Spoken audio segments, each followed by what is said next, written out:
Good morning, first graders. Happy Monday. I hope you had a good weekend. I noticed that some of you were doing some of your online learning stuff over the weekend, and some of you were resting over the weekend, and both of those are awesome options.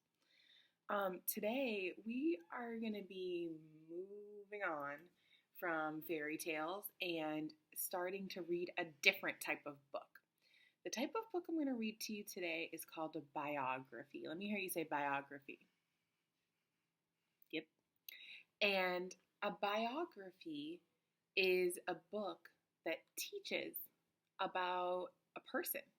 So we're going to read this book today. It's called Martin's Big Words. And it's kind of interesting the way that the author designed the cover. It doesn't say the name on the front. It says it on the back. It's kind of interesting. So let's read it and let's find out about what we can learn from a biography. Is a biography a teaching book? Is it a story book? Is it real? Is it fake? Let's read and find out. Martin's Big Words. So far I'm thinking this might be a teaching book because I know Martin Luther King is a real person. So let's see.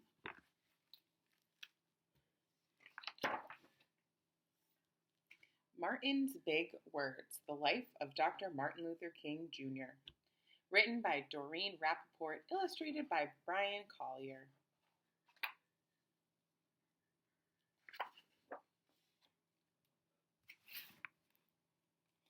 Everywhere in Martin's hometown, he saw the signs, white only.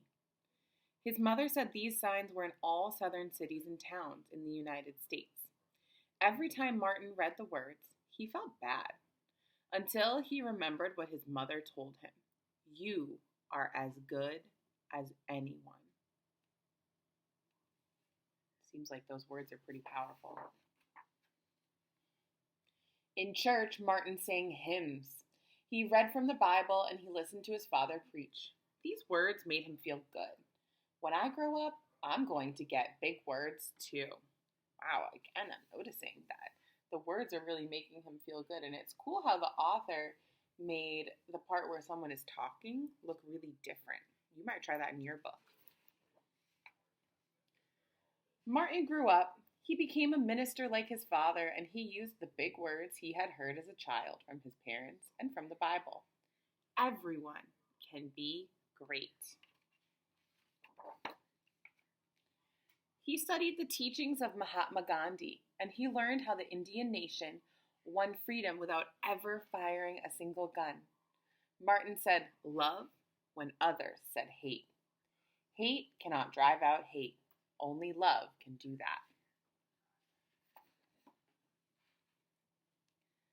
He said together when others said separate. He said peace when others said war.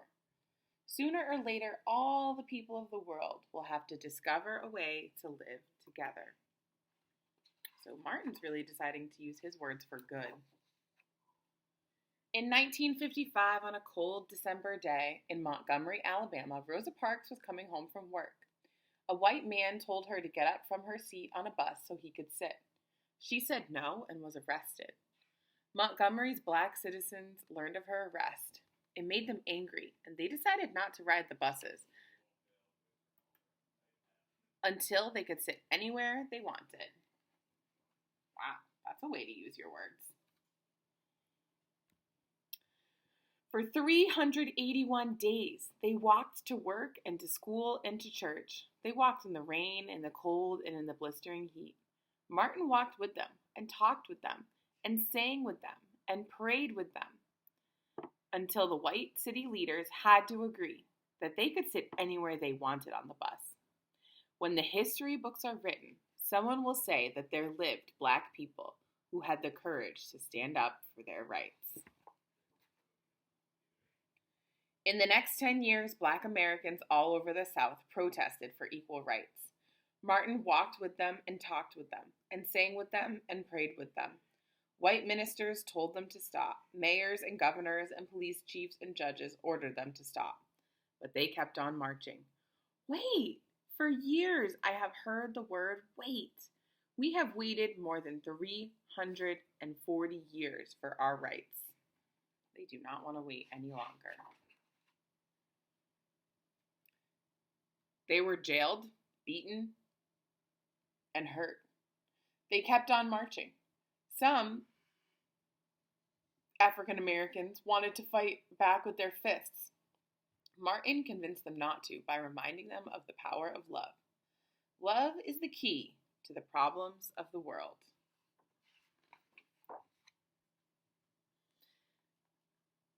Many white Southerners hated and feared Martin's words. A few threatened to hurt him and his family. His house was bombed. His brother's house was bombed, but he refused to stop. Remember, if I am stopped, this movement will not be stopped, because God is with this movement. The marches continued. More and more Americans listened to Martin's words. He shared his dreams and filled them with hope. I have a dream that one day in Alabama, little black boys and black girls will join hands with white boys and white girls, and as sisters and brothers. After 10 years of protest, the lawmakers in Washington voted to end segregation. The white-only signs in the South came down. Dr. Martin Luther King Jr. cared about all Americans. He cared about people all over the world, and people all over the world admired him. In 1964, he won the Nobel Peace Prize. He won it because he taught others to fight with words, not fists. Martin went wherever people needed him. In April 1968, he went to Memphis, Tennessee, and he went to help garbage collectors who were on strike. He walked with them and talked with them. He sang with them and prayed with them. And on his second day there, he was shot and killed.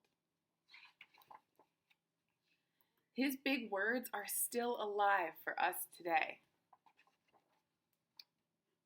Wow. And then in the back, the author put a timeline and some other books that we might read. So,